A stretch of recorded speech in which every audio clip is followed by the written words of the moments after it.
Ambassador Cathara had never felt real fear until today. Her blue, crystalline skin shimmered as she walked through the halls of the High Council building. The other council members were already waiting in the meeting room. Their faces showed the same worry that kept her awake at night. The Zephyrian people had lived in peace for over 3,000 years. They built beautiful cities that floated above the clouds of gas giant planets. Their technology was advanced beyond what most species could imagine. War was something they read about in old history books. Violence was not part of their nature anymore. But now something terrible was coming toward their worlds. "The situation is getting worse," said Elder Vorthal as Cathara entered the room. His old voice shook with fear. "We lost contact with the Helix colony this morning. That makes 12 star systems in 2 weeks."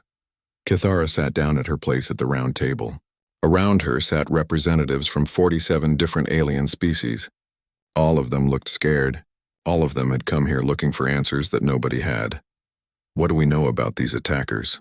asked General Thrix of the Altarian Defense Force. Even the military species were worried. That made Cathara even more afraid. "Very little," she replied. "The few survivors who escaped call them Devourers. They appear to be part machine and part living creature. They consume everything in their path. Planets, moons, asteroids, even the energy from stars." The room fell silent. Outside the windows, Cathara could see the peaceful blue skies of Zephyr Prime. Soon, those skies might be dark forever. "We sent our best diplomats to make contact," continued Elder Vorthal. "The ships never returned. We sent exploration vessels to study them. They vanished without sending any messages back to us." Commander Zek of the Hive Confederation spoke up. "My people have the strongest military in this sector. We sent 3 battle fleets to stop these Devourers. Only 1 ship came back. The pilot was barely alive. He said the enemy ships were bigger than our space stations." Cathara felt her heart sink. The Hive Confederation had been fighting wars for centuries. If they could not stop these creatures, who could? "What about the Machine Collective?" asked someone from the back of the room. "Their technology is more advanced than ours." "They have closed their borders," said Vorthal sadly. "All of their worlds are now protected by massive shields. They will not help anyone else." More silence filled the room. Cathara looked at the faces around her. These were the leaders of the most powerful civilizations in their part of the galaxy. They controlled thousands of worlds and billions of people, but now they sat here like frightened children. "There must be someone who can help us," said General Thrix.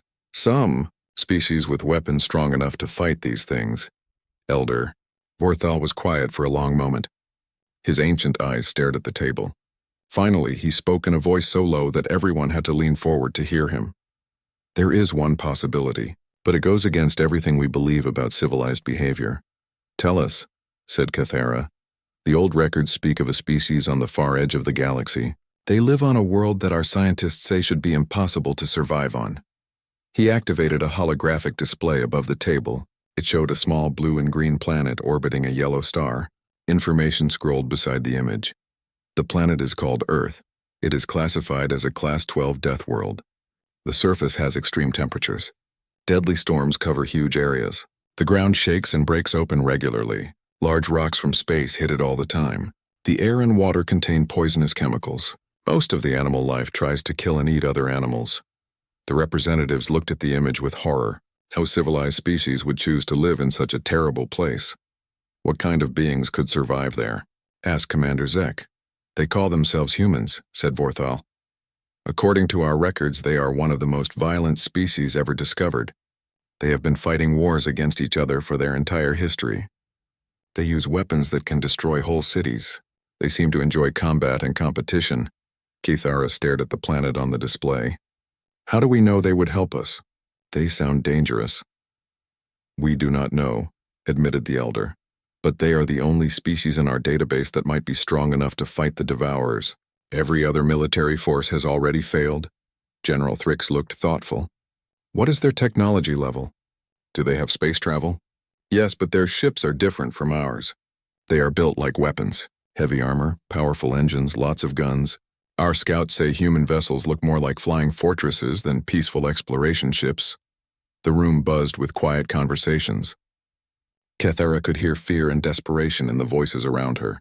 They were talking about asking for help from a species that sounded almost as dangerous as the threat they faced. "We have no choice," she said finally, her voice cut through the other conversations. If we do nothing, the Devourers will reach our core worlds in 6 months. They will destroy everything we have built. Our entire civilization will be gone. But if we contact these humans, said Commander Zek, we might be inviting another kind of disaster. What if they decide they want our territory? What if they are as destructive as the Devourers? Elder Vorthal stood up slowly. His old body moved with difficulty, but his voice was stronger now. Then we will face that problem when it comes. Right now we need to survive the next 6 months. He looked around the room at all the worried faces. I call for a vote. All in favor of sending a distress signal to Earth? One by one, hands and tentacles and other appendages rose into the air. Some representatives looked sick as they voted. Others seemed angry. But the fear of the Devourers was stronger than their fear of the unknown. The motion passes, said Vorthal.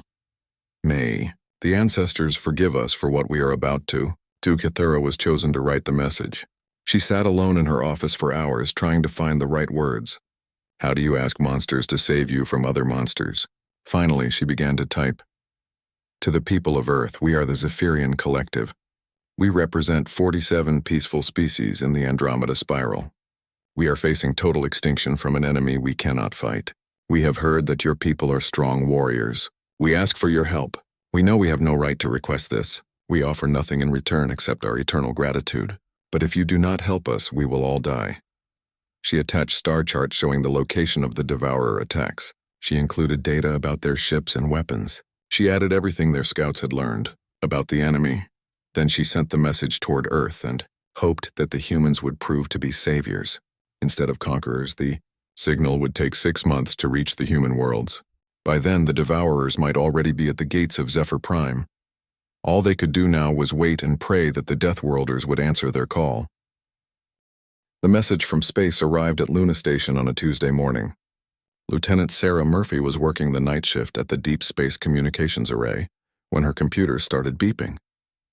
At first, she thought it was just another equipment malfunction. The old receivers picked up all kinds of strange signals from distant stars, but this signal was different. It was clearly artificial. Someone was trying to talk to Earth. Sarah called her supervisor immediately. Within an hour, the message was being studied by the best computer experts in the solar system. It took 3 weeks for them to figure out how to translate it. When they finally understood what the aliens were saying, Sarah's supervisor called the President of Earth. Admiral Sarah Chen stood in the main briefing room of the United Earth Defense Command. Around the table sat the most powerful people on the planet. President Martinez of the American Federation, Prime Minister Singh of the European Union, Chancellor Wu of the Asian Cooperative, General Morrison of the Earth Defense Force. The alien message played on the big screen for the 5th time that day. Let me make sure I understand this correctly, said President Martinez. His face looked tired and worried. These Zephyrians are asking us to fight a war against something that has already destroyed dozens of their star systems? That is correct, sir, replied Admiral Chen. According to their data, these Devourers have wiped out entire civilizations. The aliens have tried everything they can think of. Nothing has worked. Chancellor Wu leaned forward in his chair. And they chose to contact us because they think we are good at fighting? Admiral Chen smiled grimly. They contacted us because they think we are monsters, sir. Look at this. She brought up Earth's file from the Galactic database. The information made everyone in the room go quiet. According to their records, Earth is a Class 12 death world. That is the highest danger rating in their system. They classify us as an impossible planet where nothing should be able to live. What makes them think that? Asked General Morrison. Everything, sir. Our weather kills thousands of people every year. Our ground shakes and cracks open. Space rocks hit us regularly. Our oceans are full of creatures that eat each other. Our land animals hunt and kill for food. We have poisonous plants and deadly diseases. Prime Minister Singh looked at the data with amazement. They think we are savages because we live on a dangerous planet? Not just savages, sir. They think we are the most dangerous species in the galaxy. Look at their analysis of human history. The screen showed a timeline of human wars. Every century was marked with dozens of conflicts. The aliens had somehow learned about World War I, World War II, the nuclear wars, the Mars Rebellion, and the Titan Uprising. They have been watching us for a long time, continued Admiral Chen. They know we have been fighting wars for our entire history. They know we build weapons that can destroy whole planets. They think we are a species that lives for combat. President Martinez was quiet for a long moment. Are they wrong? Admiral Chen thought about her own life. She had joined the military when she was 18. She had fought in 3 different wars. She had commanded ships in battles across the solar system. Most of her friends were soldiers or marines or pilots. No, sir, they are not wrong. We are very good at fighting. The question is whether we want to help them. General Morrison pulled up the tactical data about the Devourers. These enemy ships are massive. Some of them are bigger than our space stations. They have weapons we do not understand. They can travel faster than anything in our fleet. But look at their construction, said Admiral Chen. These Devourer ships are built for consuming resources, not for fighting wars. They are used to attacking peaceful species that surrender without fighting back. She highlighted sections of the alien data. Every species they have defeated gave up quickly. The longest battle lasted only 6 hours. They have never faced an enemy that fights back hard. Chancellor Wu studied the information carefully. What are you thinking, Admiral? I am thinking that these Devourers are bullies, sir. They are used to picking on weak targets. They have never tried to eat a death world that bites back. President Martinez stood up and walked to the window. Outside, he could see the lights of New Geneva spreading across the valley. Beyond that were the launch pads where Earth's warships waited in the darkness. How many ships can we send? He asked. All of them, sir. The entire Earth Defense Force. 312 capital ships. Over 2,000 smaller vessels. 500,000 Marines and fighter pilots. Prime Minister Singh looked shocked. You want to send our entire military to fight aliens on the other side of the galaxy? With respect, ma'am, this is exactly what we built our military for. We have been preparing for a major war for 50 years. This is our chance to prove that Earth can defend itself and its allies. General Morrison was looking at the star charts. How long would it take to get there? 4 months travel time at maximum speed. But we would need to establish supply lines and forward bases. This would be the largest military operation in human history. The room fell silent again. Everyone was thinking about the risks. If they sent the fleet to fight these Devourers, Earth would be almost defenseless. If the mission failed, humanity might lose its entire military. But if they did nothing and these Devourers eventually reached Earth, what do our military experts think about our chances? Asked President Martinez. Admiral Chen had been waiting for this question. Sir, I have studied every battle these aliens have described. The Devourers win because they attack species that do not know how to fight real wars. They use overwhelming numbers against enemies who panic and run away. She activated a simulation on the big screen. But humans do not panic. We do not run away. We have been fighting impossible battles for thousands of years. We know how to take heavy casualties and keep fighting. We know how to adapt our tactics when the enemy changes. The simulation showed human ships attacking the massive Devourer vessels. It was not pretty. Many human ships were destroyed. But slowly, steadily, the Devourers began to lose. The aliens think we are monsters, said Admiral Chen. Maybe they are right. But sometimes you need monsters to fight monsters. Chancellor Wu was the first to speak. I vote yes. We send the fleet. Agreed, said Prime Minister Singh. These aliens came to us for help. We cannot turn our backs on them. General Morrison nodded. Our military has been training for this kind of mission. They are ready. President Martinez looked around the table one more time. All in favor? Every hand went up. Then it is decided. Admiral Chen, you have full authorization to deploy the Earth Defense Force. Bring our people home safe. And show the galaxy what humans can do when someone threatens innocent people. Admiral Chen saluted. Yes, sir. We will not let you down. As the meeting ended, Admiral Chen stayed behind to look at the star charts. In 4 months, human ships would enter alien space for the first time. They would face an enemy that had destroyed dozens of civilizations. But Admiral Chen was not worried. She had seen what human soldiers could do when they were fighting for something important. The Devourers were about to learn why Earth was called a death world, and why the species that survived on death worlds made the best warriors in the galaxy. The Zephyrian ship looked like a piece of living art as it approached Luna Station. Its crystal hull caught the light from Earth's sun and broke it into thousands of rainbows. The vessel moved through space with grace and beauty that took Ambassador Cathara's breath away. But as they got closer to the human space station, Cathara began to feel afraid. Luna Station looked nothing like the peaceful docking ports of Zephyrian space. It was a massive fortress built from dark metal and sharp angles. Weapon turrets covered every surface. Fighter ships moved around it like angry insects. The whole structure radiated menace and danger. "This is not what I expected," whispered Elder Vorthal from beside her. The old Zephyrian's blue skin had turned pale with worry. "Their space station looks like a weapon of war." Captain Rindal, the pilot of their ship, was staring at his instruments with confusion. "I am reading over 300 armed vessels in this system. Their smallest ships have more firepower than our heavy cruisers." Kethara felt her stomach tighten with fear. What kind of species built space stations that looked like fortresses? What kind of people surrounded themselves with so many weapons? A voice came over their communication system. It was deep and rough, unlike the musical tones of Zephyrian speech. "Alien vessel, this is Luna Station Control. You are cleared to dock at Bay 7. Welcome to human space." As their ship moved toward the docking bay, Kethara could see human ships up close for the first time. They were ugly things compared to Zephyrian vessels. No smooth curves or artistic designs, just angular metal shapes covered with gun turrets and missile launchers. "Look at the size of that one," said Captain Rindal, pointing at a massive ship floating near the station. Kethara followed his gaze and gasped. The human warship was bigger than their entire space city back home. Its hull was scarred and dented from battles. Massive cannons stuck out from its sides like the teeth of some prehistoric monster.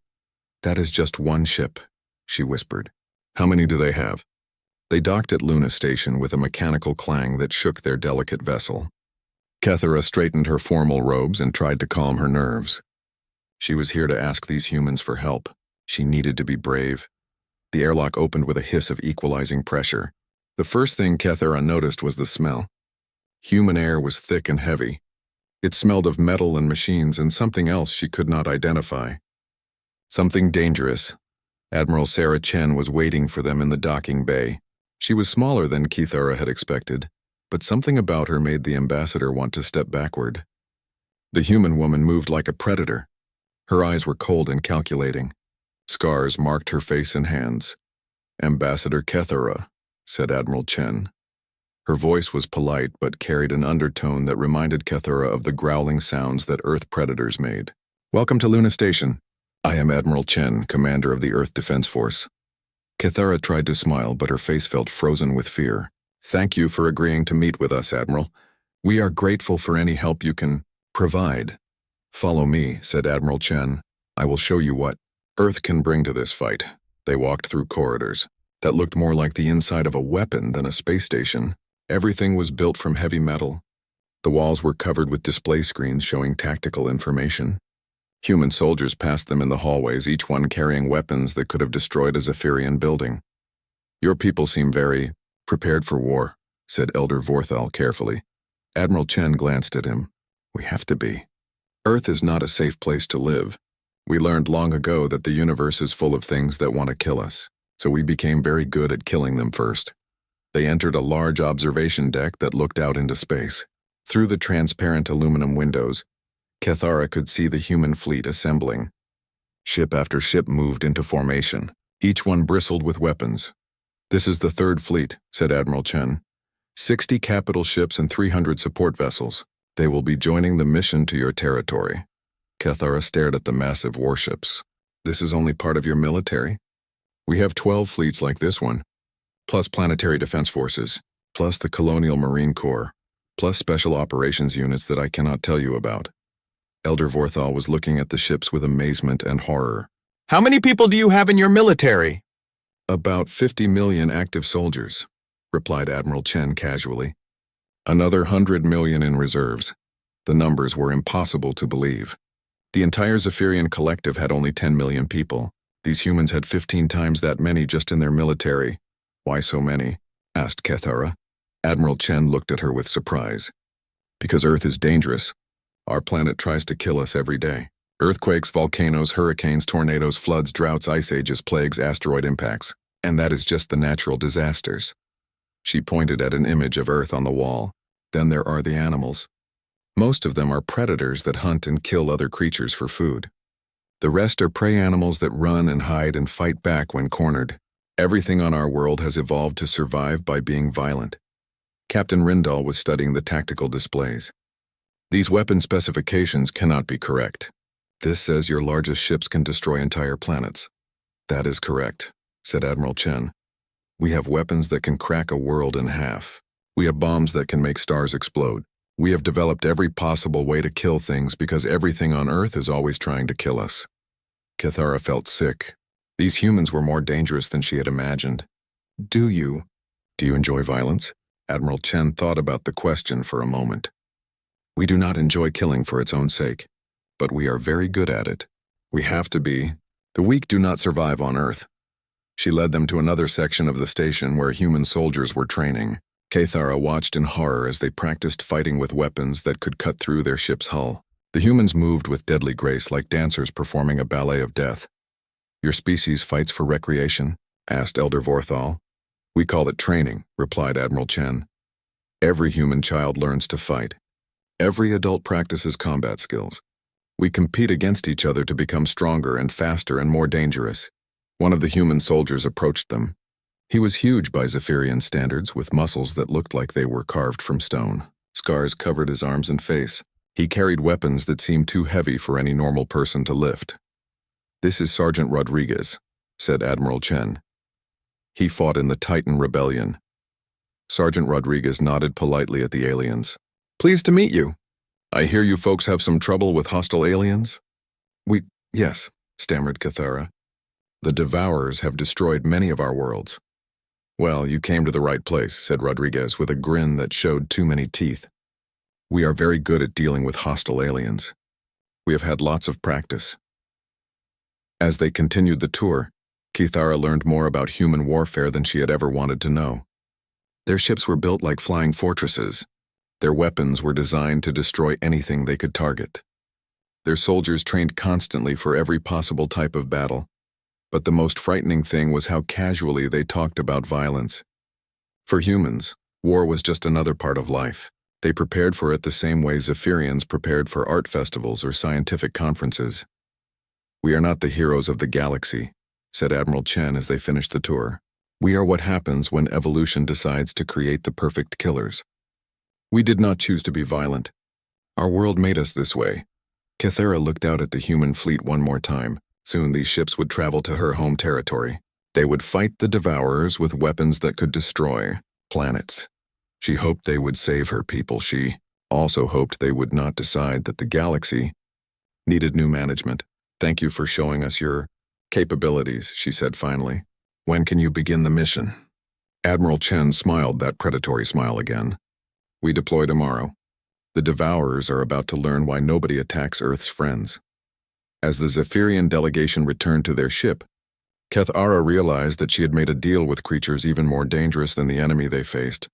But sometimes, she thought, you needed monsters to fight monsters. The human fleet dropped out of faster-than-light travel at the edge of the Kepler system, 3 days ahead of schedule.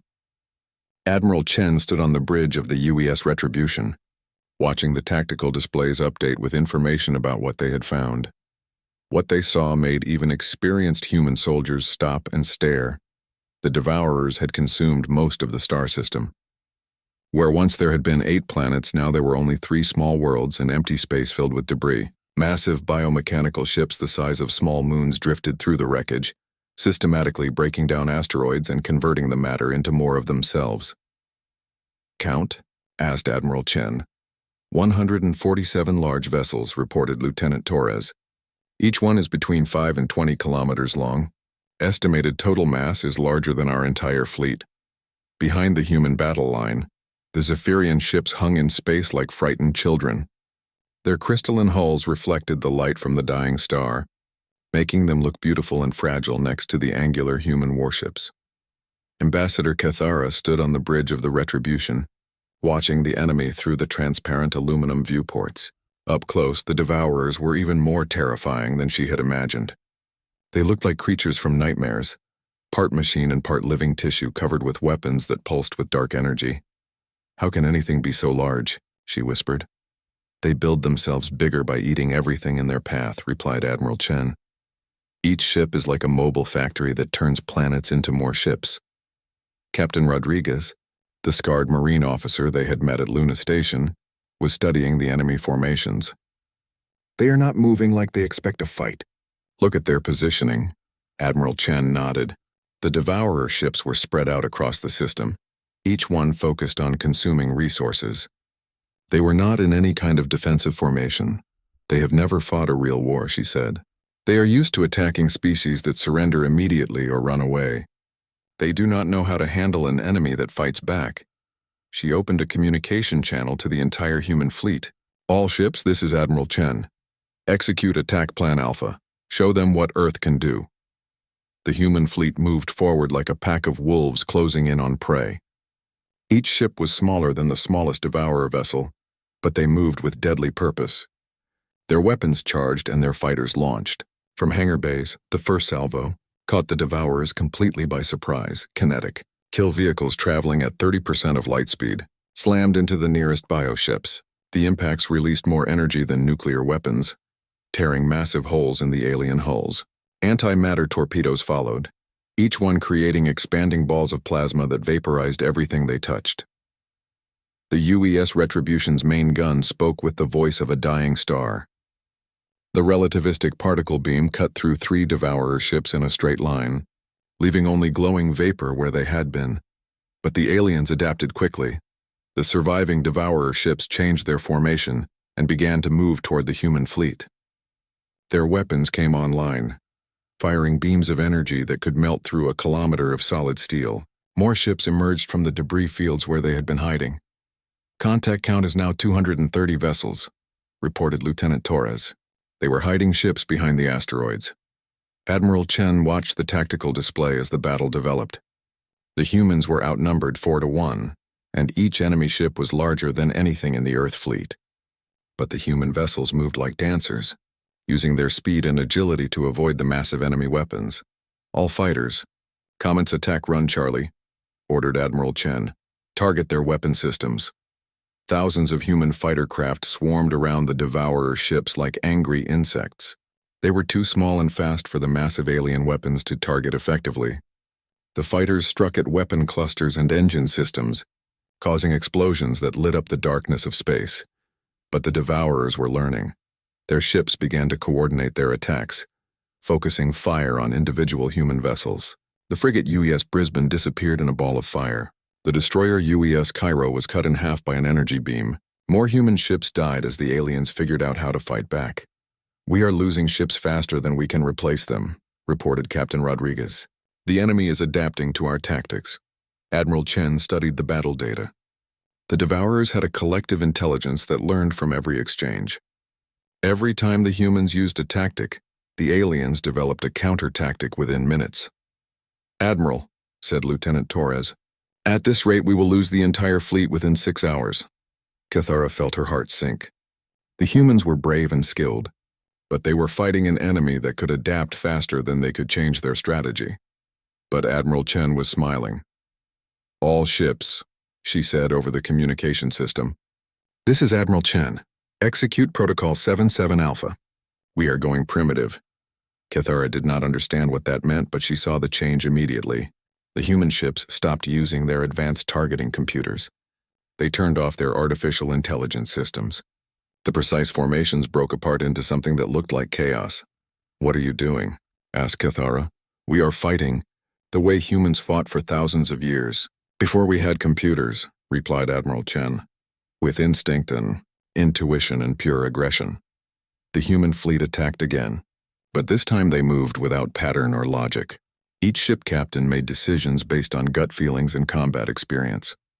Fighter pilots ignored their instruments and flew by instinct. Marines prepared for boarding actions without waiting for orders. The Devourers tried to adapt, but there was nothing to adapt to. Every human ship was doing something different. Every attack was unique.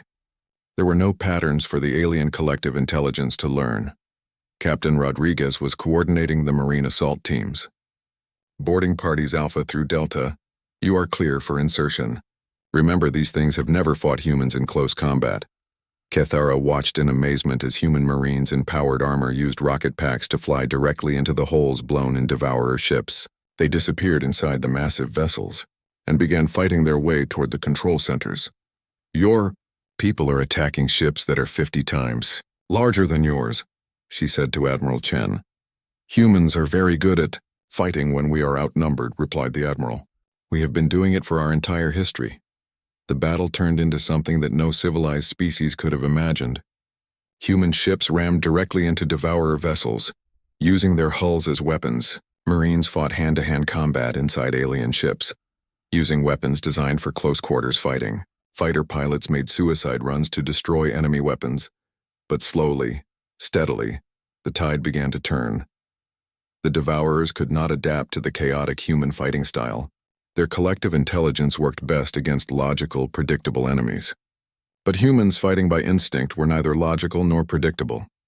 Enemy ships are beginning to retreat, reported Lieutenant Torres. Admiral Chen watched as the massive alien vessels began to move away from the battle zone. They were not fleeing in panic like the other species the devourers had fought.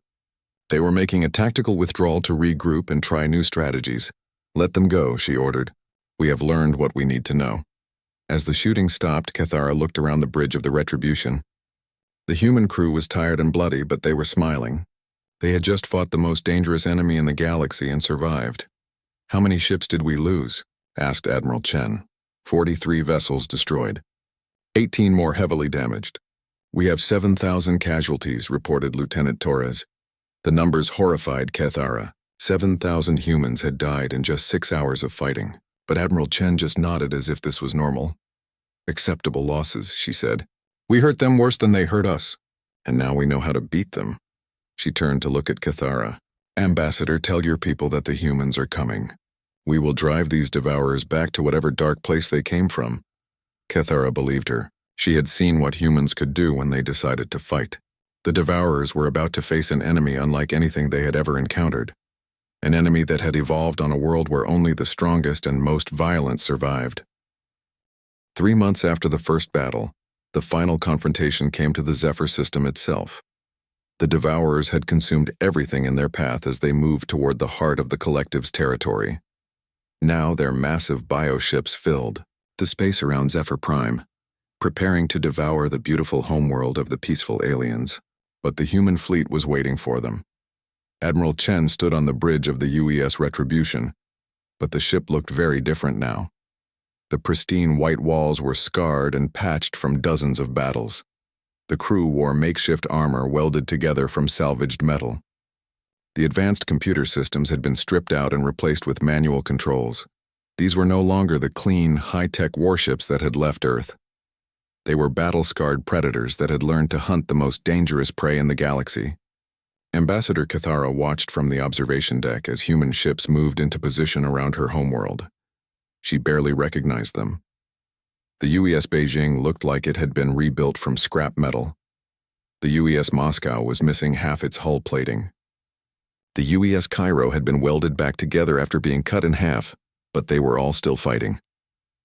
How are your ships still functional? She asked Admiral Chen. They look like they should have fallen apart weeks ago. Admiral Chen smiled grimly. Humans are very good at making things work when they have to. We learned that skill on Earth, where everything breaks and nothing is easy. She pointed at a display showing the human fleet. My engineers have been cannibalizing parts from destroyed ships to keep the survivors running. My Marines have been welding armor plates back together with whatever metal they can find. My pilots have been flying ships held together with determination and hope. The Devourer fleet was massive. Over 300 bioships surrounded Zephyr Prime, each one the size of a small moon. They had consumed 2 gas giants and were beginning to drain energy directly from the system's star. The space around them writhed with smaller ships that looked like mechanical parasites. We are outnumbered 10 to 1, said Captain Rodriguez. He was covered in bandages from the last battle, but he still stood at his post. The enemy has more ships than we have missiles. Good, replied Admiral Chen. That means they will be crowded together when we attack them. She opened a communication channel to the entire fleet. Only 60 human ships remained from the original force of 300, but the survivors were the toughest and most experienced crews in the galaxy. All ships. This is Admiral Chen. Today we finish this war. Today we show the Devourers and the rest of the galaxy what happens when someone threatens innocent people. She paused, looking out at the enemy fleet that blocked the stars. We are not fighting for territory or resources or glory. We are fighting because someone asked us for help. We are fighting because it is the right thing to do. We are fighting because we are human and humans do not abandon their friends. The human fleet moved forward, but this time they did not use any of the advanced tactics they had learned at military academies. They did not rely on computers or artificial intelligence or sophisticated weapons systems. They fought the way their ancestors had fought in the caves and forests of prehistoric Earth. Each ship captain made decisions based on instinct and experience. Fighter pilots ignored their instruments and flew by feel. Marines prepared for close combat using weapons they had made themselves from salvaged parts. The Devourers tried to adapt to the human attack patterns, but there were no patterns to adapt to. Every human action was unique, unpredictable, driven by the survival instincts that had been carved into their species by millions of years of evolution on a deadly world.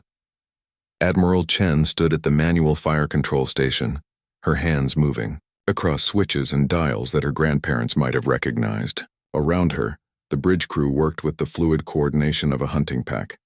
They did not need to speak to communicate. They read each other's intentions from body language and facial expressions. "Launch all fighters," she ordered. "Marines, prepare for boarding actions. All ships, target the largest enemy vessels." The UES Retribution fired its main gun directly into the hull of a Devourer ship the size of a city. The relativistic particle beam punched through 20 kilometers of biomechanical tissue, causing secondary explosions that tore the massive vessel apart from the inside. But Admiral Chen was already moving on to the next target.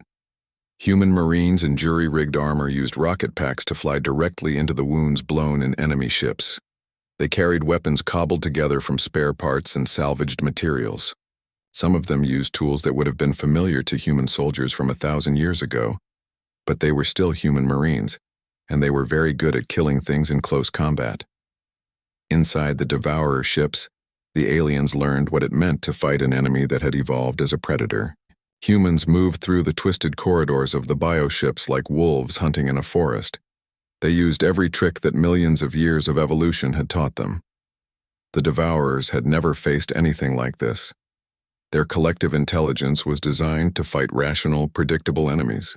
But humans fighting for survival were not rational.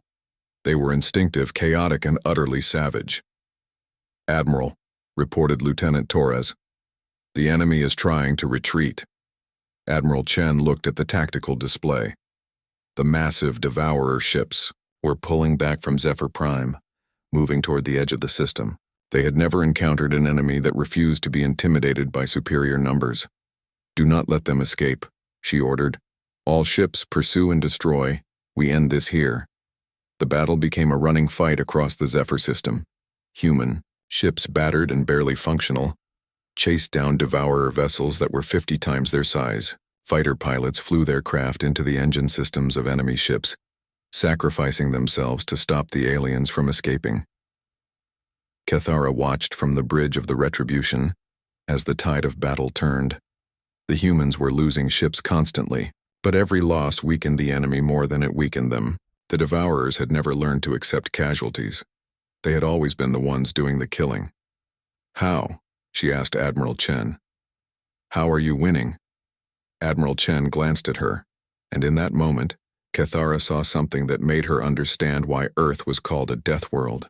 The Admiral's eyes held the accumulated violence of every predator that had ever stalked prey across her planet's hostile surface. "Because we do not just fight to win," Admiral Chen said simply.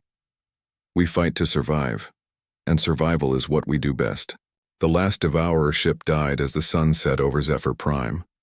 The massive biomechanical vessel broke apart under the combined fire of 12 human ships, its pieces scattering across space like the fragments of a broken nightmare. In the silence that followed, Admiral Chen opened a communication channel to all the surviving human ships. "All vessels, this is Admiral Chen. The enemy has been eliminated. Mission accomplished." The cheers from the human crews echoed across the communication channels. They had traveled across the galaxy to fight an enemy that had destroyed dozens of civilizations. They had lost 2/3 of their fleet in the process, but they had won. Cathara looked out at the debris field that had once been the most dangerous enemy in the galaxy. Floating among the wreckage were the battered hulks of human ships, their crews working to repair damage and rescue survivors. "What happens now?" she asked. Admiral Chen was already giving orders to begin search and rescue operations. "Now we go home. We rebuild our ships and heal our wounded and remember our dead."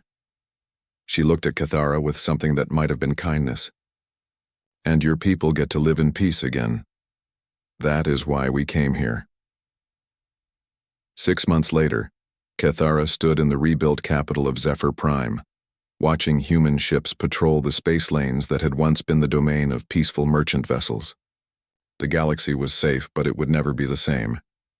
The humans had not asked for territory or tribute or special privileges. They had asked for only one thing: recognition. The Galactic Council now included Earth as a permanent member, and humanity's voice carried weight that made entire species reconsider their plans. "Your people saved us all," Cathara said to Admiral Chen during the memorial ceremony for the human dead. "But I fear we may have awakened something that was better left sleeping." Admiral Chen looked out at the stars, where human vessels moved like sharks through the cosmic dark. "Ambassador, we were never asleep. We were just waiting for someone to need us." The galaxy had learned that somewhere in the dark between the stars, on a world that should have killed anything that tried to live there, evolution had created the perfect warriors. And now those warriors were awake, armed, and organized. The galaxy was safer than it had ever been. The galaxy had never been more dangerous. But that, Admiral Chen thought, was exactly as it should be. Sometimes you needed monsters to protect the innocent. And sometimes the monsters chose to be heroes.